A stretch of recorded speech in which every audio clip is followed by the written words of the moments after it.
자, 이스라엘 하마스 상황 어떻게 진행되고 있는지, 또 이유는 무엇인지, 앞으로 또 어떻게 될지 이 부분 한번 전문가 모시고 짚어보겠습니다. 고려대학교 중동이슬람센터의 성일광 교수를 연결합니다. 교수님 나와 계시죠? 네, 안녕하십니까. 서영화입니다. 예. 자, 팔레스타인 무장정파인 하마스, 이스라엘은 이제 기습 공격했습니다. 새벽에. 자, 하마스가 이렇게 공격을 한 이유가 뭔가요? 하마스는 기본적으로, 이스라엘에 대해서 무장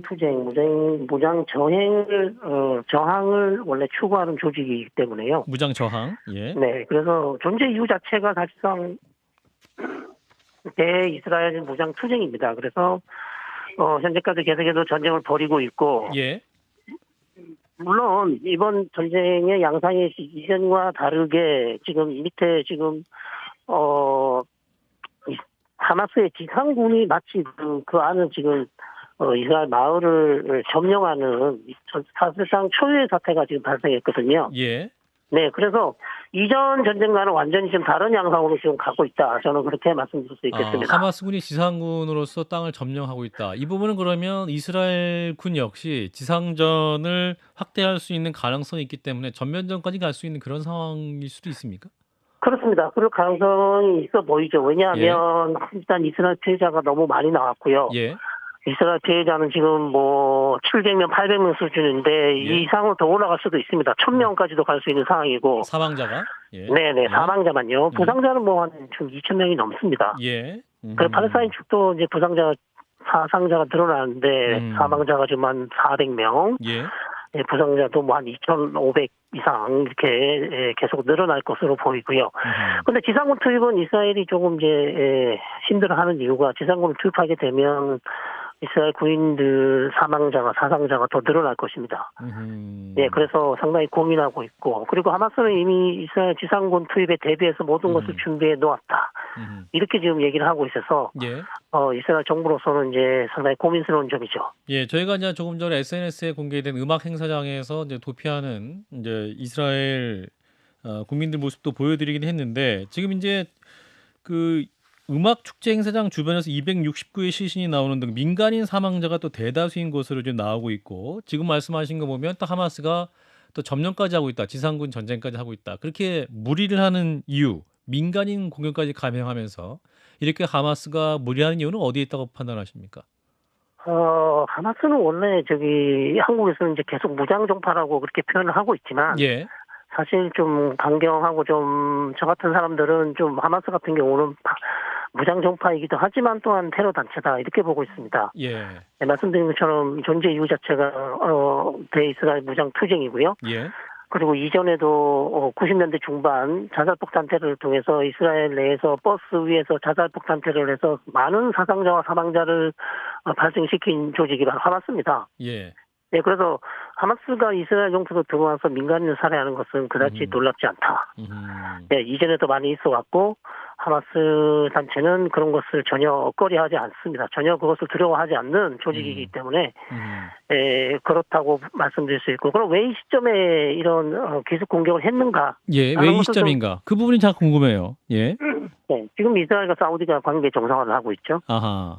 네, 그래서 이란 입장에서는 이스라엘 사우디 관계 정상화가 이란의 외교적 고립을 심화시키고요. 예. 그다음에 미국과 사우디, 이스라엘 삼각편대가 이란을 상당히 괴롭힐 수 있습니다. 그리고 사우디가 관계 정상화하면 주변 더 많은 아랍 국가들이 이스라엘과 관계 정상화에 나설 수도 있습니다. 그래서 이제 이란의 어떠한 하마스 공격 지원설도 나오고 있는데, 이란은 근데 관여 안 했다는 입장 아닙니까? 근데 지금 교수님 해석에 보면 어떤 외교적으로 이란이 고립되는 상황 자체, 이란이 이렇게 달가워하지 않는 상황이기 때문에 이란의 하마스 지원도 있었다라고 추측하는 게 합리적인 추론이다, 이렇게 볼 수 있을까요? 네, 왜냐하면 역사적으로 하마스가 1987년 창설됐는데요. 예. 이란이 계속해서 하마스의 재정 지원, 그다음에 무기 지원, 가장 많이 했던 국가 중에 하나가 바로 이란이거든요. 예. 그렇기 때문에 우리가 이제 이란에 대한 의심의 눈초리를 버리지 못하고 계속해서 이번 기습 공격의 배후에 이란이 있지 않는가, 그렇게 이제 의심할 수밖에 없는 상황이죠. 또 하나 이제 그 인질 포로 얘기를 많이 합니다. 그러니까 이제 이스라엘에도 이 팔레스타인 포로가 있다. 그래서 정치범 등 인질 구출을 인질들끼리 바꾸자는 전략적인 차원에서 이번에 이제 하마스가 이번에 이스라엘에 공격을 할 때 민간인도 실제로 굉장히 많이 납치를 한 것으로 알려지고 있기 때문에 향후에는 뭐 전면전 상황 가기보다는 어떤 인질 교환 협상으로 가지 않겠느냐 이런 해석도 있습니다. 네, 그런 해석도 하실 수 있겠지만 저는 투트랙으로 갈 수 있다고도 생각합니다. 예. 인질 협상은 따로 계속 하면서요. 예. 이스라엘은 가자 지구에 대한 공격을 멈추지 않을 것입니다. 아하. 왜냐하면 사망자가 지금 700에서 1000명까지 갈 수 있는 상황에서 아하. 이스라엘로서는 지금 상당히 격앙된 분위기고요. 복수해야 된다라는 그런 지금 여론이 너무 많기 때문에 예. 현 이스라엘 정부로서도 그냥 포로 가만히 있지 협상으로만 이 전쟁으로 끝낼 수는 없는 것이죠. 네, 김정익 비대위원과 장 변호사님도 같이 질문해 주시죠. 김정익 대변인. 근데 인질이라는 게 지금 그 하마스가 끌고 간 건 그냥 양민들을 끌고 간 거 아닙니까? 그렇죠. 그 부대를 투입해서 그냥 민간인들을 강제로 끌고 간 거기 때문에 그거야말로 어떻게 보면 전쟁 범죄라고 할 수 있는데 지금 현재 이스라엘에 그 수감되어 있는 팔레스타인인들은 어떤 사람들입니까? 그 사람들도 그냥 이스라엘이 가서 그 팔레스타인의 양민들을 끌고 온 건 아닐 거 아닙니까? 지금 수용된 인원은 한 5천 명 정도 되고요. 아, 그렇게 많은가요? 네, 그렇게 많고요. 그다음에 일본은 뭐 이런 이슬람 단체나 하마스나 지하드 이슬람 다른 단체들 대원인 수도 있고요. 그다음에 또 이스라엘 반정부 시위를 하다가 검거된 청소년들이나 아니면 청년들, 그 정치범들 뭐 이런 위주로 해서 너무 많은 숫자들이 지금 이제 수용돼 있기 때문에 하마스로는 그 사람들을 다 풀어주면 지금 한 100여 명 정도를 납치해 갔는데 이 사람들을 다 풀어줄 수 있다. 그렇게 협상 조건을 내걸고 있습니다. 100대 5천. 네, 그리고 교수님 그 이스라엘 같은 경우에는 뭐 아주 정예 요원들을 훈련시키는 국가로도 유명하고 그 군사 시스템도 아이언돔 이래서 굉장히 잘 정비가 돼 있고 방어 체계를 갖추고 있다라고 알려졌는데 어떻게 이렇게 한순간에 속수무책으로 뚫리게 됐는지도 상당히 궁금합니다. 그러니까 미사일 요격 시스템이죠. 아이언돔. 어떻게 뚫리게 되는가. 네. 정보 즉 하마스의 기습 공격을 예측하지 못한 정보 실패는 확실해 보입니다. 그것은 차후 아마 전쟁이 끝나고 나서 국정조사나 여러 조사를 통해서 파악할 수 있을 것 같고요. 예.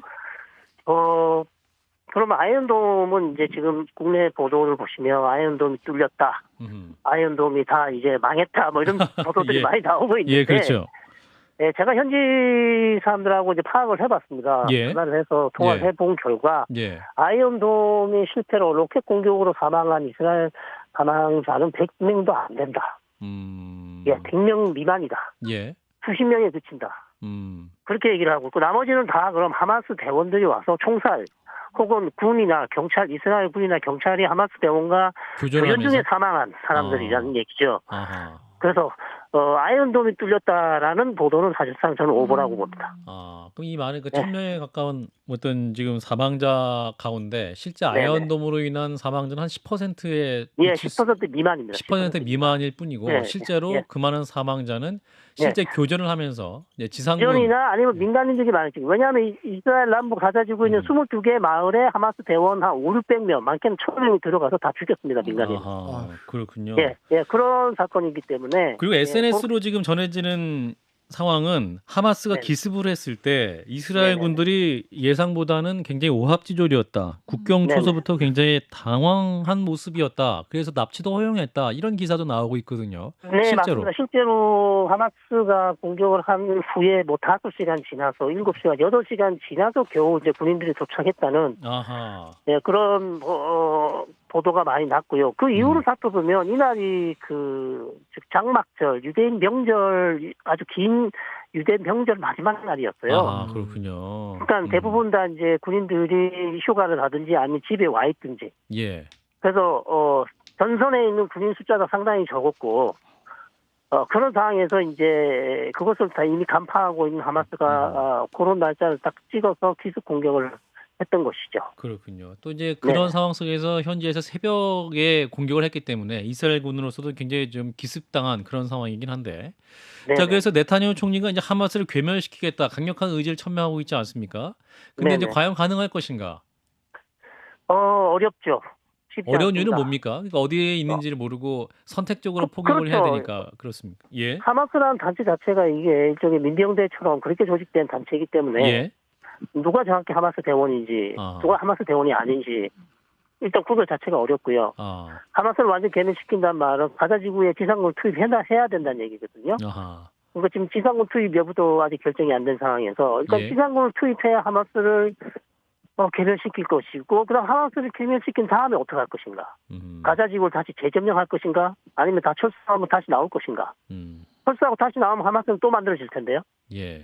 그러니까 이런 아주 심각한 딜레마에 빠져 있는 것이죠. 교수님 판단하시기 그러면 아무리 괴멸 의지가 있다 한들 하마스 자체는 뭐 이번 상황이 종료돼도 계속 존재 명맥을 유지할 것이다라고 지금 전망을 하시는 거군요. 그렇죠, 그렇죠. 하마스 지도부도 가자 지구에 있는 지도부도 있습니다만 해외 나와 있는 지도부도 많이 있습니다. 아하, 하마스 그렇군요. 지도자들이 예. 그렇기 때문에 어떠한 이스라엘 의지와는 달리 장기화되거나 괴멸 자체가 불가능한 가능성이 많다라는 말씀이네요. 그렇습니다. 말씀 여기까지 듣겠습니다. 고맙습니다. 네, 감사합니다. 네, 고려대 중동이슬람센터의 성일광 교수였습니다. 좋아요, 구독! 알림 설정.